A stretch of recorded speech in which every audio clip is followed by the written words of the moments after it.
Good evening, and welcome to Tom's Terror Trove and tonight's chapter, Chapter 8, of my ongoing narration of Project Moon's The Distortion Detective. If you like what I do, please give a thumbs up or a rating on Spotify or Apple Podcasts. It helps out this podcast heaps.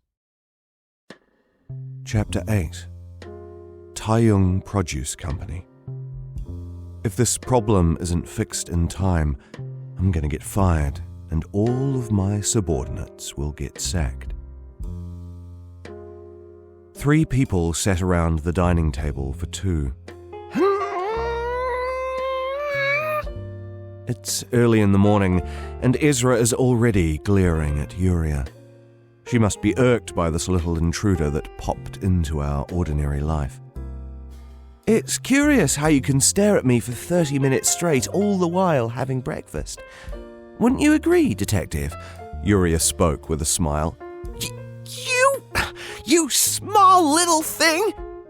Detective Moses, it looks like Ezra is mocking us for our height. That's not... Noises. My head is ringing. The rice is well cooked, and yet I'm losing my appetite thanks to the noisy ruckus those two are causing. This has been going on for a week. I'd hate to have to deal with this every morning for the rest of my life. Quiet! Owie! Gah! They yelped as I kicked them in the shins. Could you two keep it down while we're eating at the very least? Ezra and YuRia nodded. My appetite is finally restored in the fresh serenity. I place a quail egg boiled in soy sauce on warm rice and eat it. The food we bought from Ran's side dish stall, a grocery store that recently opened up near our office, turned out to taste good. I should visit them more often. After finishing the meal, I headed out to the terrace to smoke, as per my daily routine. Ezra, do the dishes. Yes, Chief! Listening to the sound of Ezra washing the dishes, I puff out tobacco smoke and look below. Distorted creatures are heading to distorted workplaces as usual. The scenery of the street will forever be the same. YuRia, is the gear all finished? Sure thing. 11 pieces in total, right, Detective Moses? 11 pieces of equipment in just 1 week. That's quite impressive. Besides, the gear was commissioned by Ezra, not me. Likely she must have asked for complex and elaborate gadgets to spite her. Their quality is yet to be demonstrated, but the production speed is certainly on the level of a Meister. Ezra, is that the correct amount? Ezra stops cleaning the dishes for a moment and nods while staring at the plate she's holding. It seems like the two won't even properly talk to each other anytime soon. If you keep refusing to cooperate with each other, I'm cutting your salaries, you two. I don't mind that, though. I'm not working here for money, after all, YuRia responds nonchalantly. I don't mind that either, Detective. You don't have to pay me at all this month. I can't believe Ezra would go so far as to say that. These two make such a childish pair. I placed my hand on my forehead. I won't care what the hell you do with each other, so just don't let your little feud disturb our work. Yes. Got it! We haven't had any noteworthy requests since we took in YuRia. They were all trivial matters where I didn't have to use my pipe, and most of them weren't even cases of the distortion at all.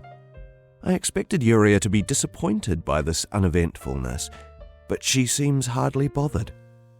I went downstairs with my pipe still in my mouth and rummaged through the request box. An envelope happens to be waiting for me. I tear it open and read the paper inside. This case smells like a big one. The 3 of us walk the street together. Do you get requests from companies too? YuRia asks. Companies in the back streets are our most frequent clients, in fact. They love to simply pass the burden of dealing with troublesome incidents onto the offices that specialize in solving them, I answered, holding my pipe between my teeth. Ezra is following us a few steps behind in silence. I suppose I should try to humor her today. We arrived at the company building. It's a rather large enterprise that occupies the entirety of a 10-story building. Perhaps it's a subcontractor of a wing. Ezra and I presented our fixer IDs as well as the letter of request to the lobby while YuRia showed her workshop union certificate. We received a visitor's pass each and wore them around our necks. The security guard waiting at the elevator confirmed the passes and asked for our destination. Floor 8. Giving a brief answer, we took the elevator up to the floor written in the letter of request. When the elevator doors opened on the 8th floor, someone greeted us. Hello, dear fixers. I've been waiting for you. Here's my business card. The card introduced them as Kang Jin-sil, section manager of Tae-young Produce Co. I've requested 3 offices about this matter so far, but none of them could resolve it. If this problem isn't fixed in time, I'm gonna get fired, and all of my subordinates will get sacked too.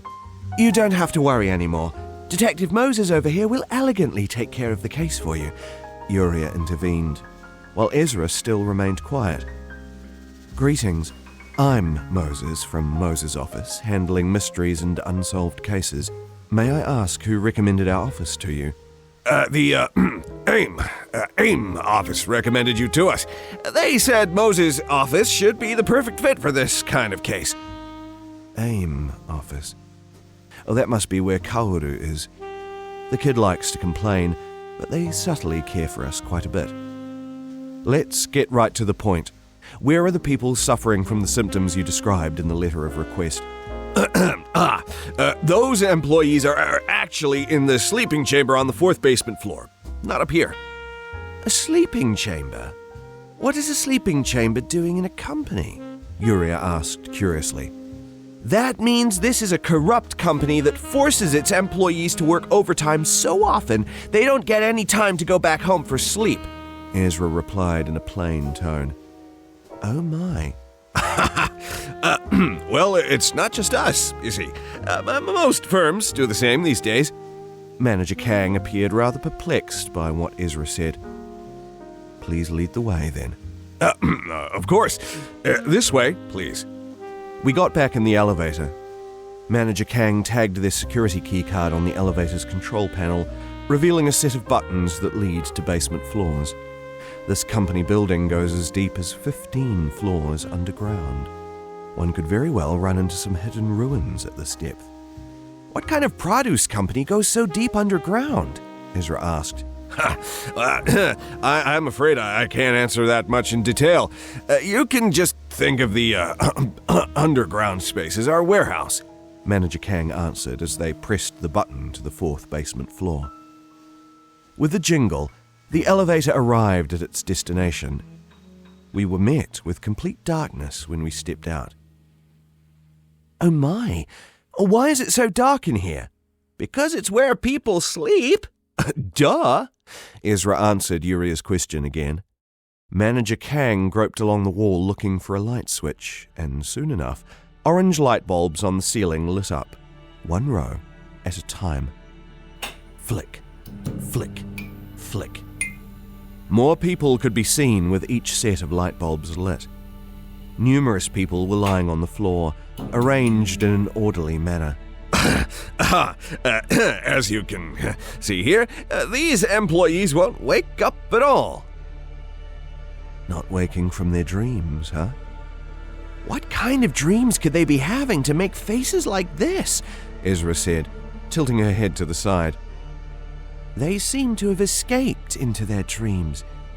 And we should have a look at their recent work records, YuRia spoke with a smile. Yeah, I thought so too, I said in agreement. Ezra groaned. Oh dear. And I've been trying to appease Ezra for a while now.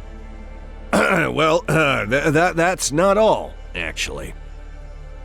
Alsberu Maxwell Guidron Raxarala Vasadin Cresod Awetu Foclust Valpore. Alsberu that Maxwell Dron Raxarala Vasadin Cresod Vaxel Drowi Raxarala Vasawigdang Cresod Tufo Clus Vialvora. Cresod Tufo Fine Clus Vialvora est Alsberu Maxwell Dron. All the people lying on the floor opened their eyes and began chanting unintelligible words in unison. The wide underground floor was soon filled with the voices of the many. Ezra freaked out. I think there was some sort of message hidden in what they just uttered. YuRia spoke with her eyes closed, focusing on the sound. Later Espero Baxodron Wiraxarana Vasawildang Cresod Tufo Cluspia. The voices once again echoed throughout the floor. Manager, we'd like to check their work records for the past month. I turned around as I spoke to Manager Kang, who I expected to be right behind us.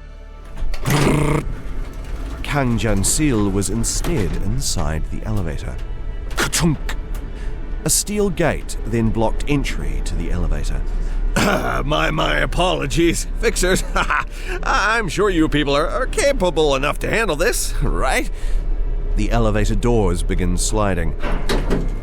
Tell me, what happened to Kaoru from AIM office? You'll be able to find out soon enough. I hope you can survive this hell. The elevator doors were closed completely. They got us good. The light bulbs on the ceiling flicker. Every time the light bulbs flickered, hundreds of eyes still lying on the floor could be seen gazing at us. Blink. Blink. Blink. Blink. Blink.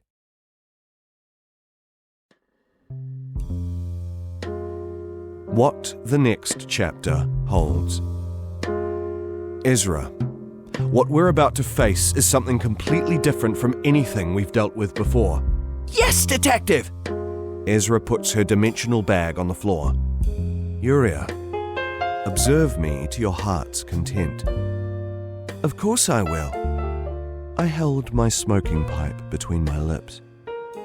I closed my eyes and began breathing in. That was Chapter 8 of The Distortion Detective by Kim Ji-hoon. Stay tuned for more chapters in the coming days. Good night, everybody.